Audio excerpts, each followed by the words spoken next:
नमस्कार बच्चों। आज हम साइंस 1 में पार्ट दूसरा देखने वाले हैं, कार्य और ऊर्जा, जो कि आपने पहली कक्षाओं में पढ़ा होगा इसके बारे में कि अगर हम कोई चीज़ कर रहे हैं तो अगर हम विरामावस्था में तो हम कोई कार्य नहीं कर रहे हैं, लेकिन अगर हमारे अंदर परिवर्तन हो रहा है किसी कार्य को लेकर या हम कहीं यहाँ से वहाँ जा रहे हैं तो हम कहते हैं हमारे द्वारा किया गया कार्य हुआ। अब देखिए, जैसे किसी पिंड पर कोई पिंड रखा है और उस पिंड को हमने उठाकर दूसरी जगह रख दिया है कि नहीं, तो हम क्या बोलेंगे? वैज्ञानिक दृष्टि से उसमें कार्य हुआ है। अब जैसे ये डायग्राम देखो, यहाँ पर ये पढ़ाई का कार्य कर रही है, लेकिन इसके जो शारीरिक दृष्टि है उसमें से कोई चीज़ दिखाई नहीं दे रहा, मतलब ये विरामावस्था में ही है, इसलिए यहाँ कोई कार्य नहीं हुआ। लड़का बॉल खेल रहा है तो यहाँ पर हो रहा है, यहाँ पर वो बैठी है और यहाँ पर कार्य हो रहा है, ये दिखाया गया। क्यों? क्योंकि ये आदमी बोरी लेकर यहाँ से वहाँ जा रहा है। तो देखिए वही यहाँ पे दिया है, सामान्यतः किसी भी शारीरिक या बौद्धिक कृति को कार्य से संबंधित करने की प्रथा है। कि हम अपने आप में फिर देखते हैं, जब हम चलते हैं या दौड़ते हैं तब हम अपने शरीर की ऊर्जा कार्य करने के लिए उपयोग में लाई जाती है। तो हम शारीरिक और बौद्धिक दृष्टि से जो भी काम करते हैं उसे हम कार्य कहते हैं। और अध्ययन करने वाली लड़की ने भी कार्य किया है, ऐसा हम कह सकते हैं, परंतु उसका वह कौन सा कार्य है? मानसिक कार्य है।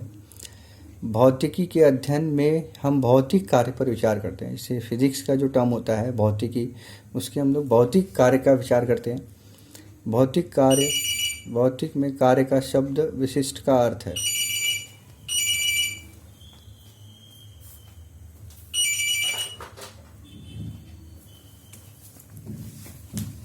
पदार्थ पर प्रयुक्त किए गए बल द्वारा किया गया कार्य, बल के परिमाण और पदार्थ के बल की दिशा में होने वाला विस्थापन के गुणनफल के बराबर होता है। यह हम देख चुके हैं, कार्य बराबर बल गुणे विस्थापन। ये हमने पहले भी देखा था पहले पार्ट में।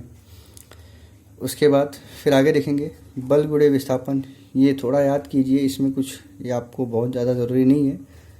अब आगे देखते हैं। उपयुक्त उदाहरण में छोटा बच्चा खिलौने की गाड़ी, देखिए यहाँ पे दिखा गया, धागे की सहायता से खींचता है, तब बल धागे की दिशा में लगाया जाता है और गाड़ी क्षैतिज समांतर पृष्ठभाग पर खींची जाती है। इस समय किया गया कार्य ज्ञात करने के लिए लगाए गए बल को विस्थापन की दिशा में लगाए गए बल में रूपांतरित करना पड़ता है। अब आगे, माना प्रत्यक्ष रूप से लगाया गया बल क्या है? F है, फोर्स, और विस्थापन उसके अंदर क्या हो रहा है? विस्थापन की दिशा में लगा बल क्या है? F1 है। तो विस्थापन कितना हो रहा है? S हो रहा है। इस समय हम किया गया कार्य क्या बोलेंगे? W बराबर F1S, जो हम पीछे देख चुके हैं ये सूत्र को। बल धागे की दिशा में अर्थात क्षैतिज के समांतर रेखा से कुछ अंश के कोण पर प्रयुक्त किया गया है।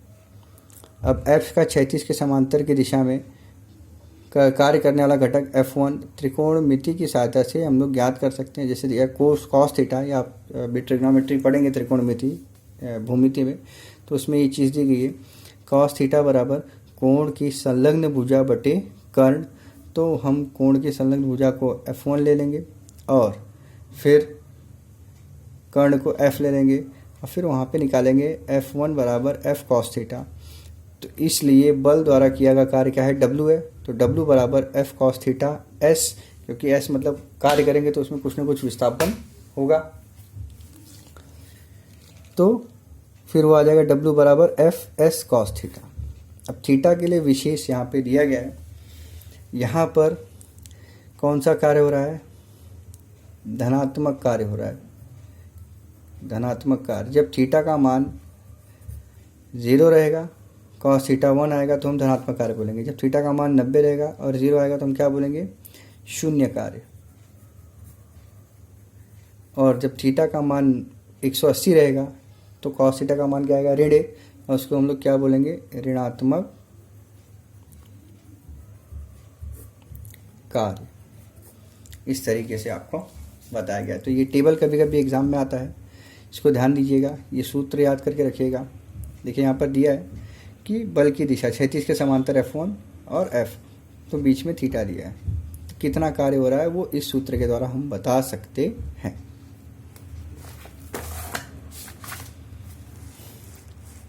फिर कार्य की इकाई, कार्य बराबर बल गुणे विस्थापन। एसआई प्रणाली में बल की इकाई न्यूटन है और विस्थापन की इकाई मीटर है, इसलिए कार्य की इकाई न्यूटन मीटर है, इसे हम जूल कहते हैं। 1 जूल 1 न्यूटन बल की क्रिया द्वारा पिंड का बल की दिशा में 1 मीटर स्थापन होता है, इसे ही हम लोग क्या कहते हैं, इस कार्य को 1 जूल कहते हैं। 1 जूल बराबर 1 न्यूटन गुणे 1 मीटर, 1 जूल बराबर 1 न्यूटन गुणे 1 मीटर।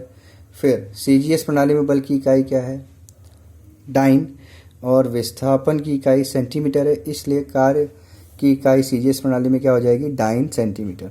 इसे ही हम अर्ग कहते हैं, इसे जूल कहते हैं, इसे अर्ग। 1 जूल बराबर 10⁻7 अर्ग यहाँ पे दिया गया है। अब वो कैसे आया, 1 जूल बराबर 1 न्यूटन गुणे 1 मीटर, तो 1 न्यूटन में 10⁻5 डाइन होता है जो यहाँ पे बताया गया है, और 1 मीटर में 10⁻2 सेंटीमीटर जो यहाँ पे बताया गया है, और दोनों को लेके क्या आ जाएगा, 10⁻7 डाइन सेंटीमीटर। इस तरीके से आपको बताया। अब आगे देखेंगे धनात्मक, ऋणात्मक और शून्य कार्य। धनात्मक कार्य किसको बोलते हैं, देखिए अब जैसे हम जिस दिशा से बल दे रहे हैं उसी दिशा में अगर वो वस्तु गतिमान हो रही है तो हम क्या कहेंगे, धनात्मक कार्य कहेंगे। देखिए यहाँ पे दिया है, जिस समय बल और विस्थापन एक ही दिशा में होते हैं या दिशा समान होती है, उस बल को उस समय उस बल द्वारा किया गया कार्य क्या होता है, धनात्मक कार्य होता है। जैसे हम गाड़ी ढकेलते हैं या कोई चीज़ ढकेलते हैं आगे की तरफ, तो आगे की दिशा में वो आगे बढ़ता है और हमारा बल भी क्या उसी दिशा में है, तो वहाँ पे धनात्मक कार्य होगा। जिस समय बल और विस्थापन की दिशा एक दूसरे के विपरीत होती है और थीटा बराबर 180 अंश होता है, ये देखो पहले मैंने आपको बताया था, उस बल द्वारा किया गया कार्य क्या आता है, ऋणात्मक कार्य होता है। जैसे हम गाड़ी चला रहे हैं और तुरंत ब्रेक मारते हैं, तो स्पीड तो हमारी आगे जा रही है, लेकिन हम ब्रेक मार रहे हैं, बल लगा रहे हैं, क्यों, क्योंकि वो गाड़ी रुक जाए। फिर जिस समय बल लगाने पर विस्थापन नहीं होता और बल और विस्थापन एक दूसरे के लंबवत होता है, तो उस समय दिया गया कार्य क्या होता है, शून्य कार्य होता है। जैसे अब यहाँ पे एग्जांपल दिया गया, उसको देखते हैं। बंद पड़ी हुई गाड़ी को धक्का देना धनात्मक कार्य है, क्योंकि गाड़ी को धक्का देंगे तो उसी दिशा में आगे जाएगी। आपके मित्र द्वारा आपकी ओर फेंकी हुई गेंद पकड़ना है, वो ऋणात्मक कार्य है, क्योंकि स्पीड जो दिशा सामने से आ रही है कि नहीं, और हमको पकड़ना है, उसके विरुद्ध काम करना है। धागे के सिरे से पत्थर बांधकर गोल गोल घुमाना, यह शून्य कार्य है। आप भी रस्सी पकड़ के घुमाते रहोगे तो उसमें क्या होता है, शून्य कार्य होता है। सीढ़ियाँ चढ़ना और उतरना, वृक्ष पर चढ़ना, तो ये क्या है, अब यहाँ पर जो हम लोग पृथ्वी के गुरुत्वीय बल की दिशा के विपरीत कार्य कर रहे हैं, लेकिन हम दम लगा रहे हैं तो उसी दिशा में आगे जा रहे हैं, तो इसलिए धनात्मक कार्य। गतिशील गाड़ी को ब्रेक लगाना, ये क्या है, ऋणात्मक कार्य है। तो उपयुक्त उदाहरणों में ये सब बताया गया है। कार्य किसके ऊपर निर्भर होता है, धनात्मक कार्य, ऋणात्मक कार्य या शून्य कार्य, उस पर लगाए हुए बल और उसकी विस्थापन की दिशा में कार्य उसके ऊपर निर्भर होता है। अब आगे देखेंगे। फिर आओ और देखो वाला ये पार्ट भी नहीं है, आपका पार्ट निकाल दिया गया है इसमें। फिर आगे आपको सवाल दिए गए हैं, तो आज हम इतना ही देखेंगे और इसके बाद का जो है वो आगे लेक्चर में देखेंगे।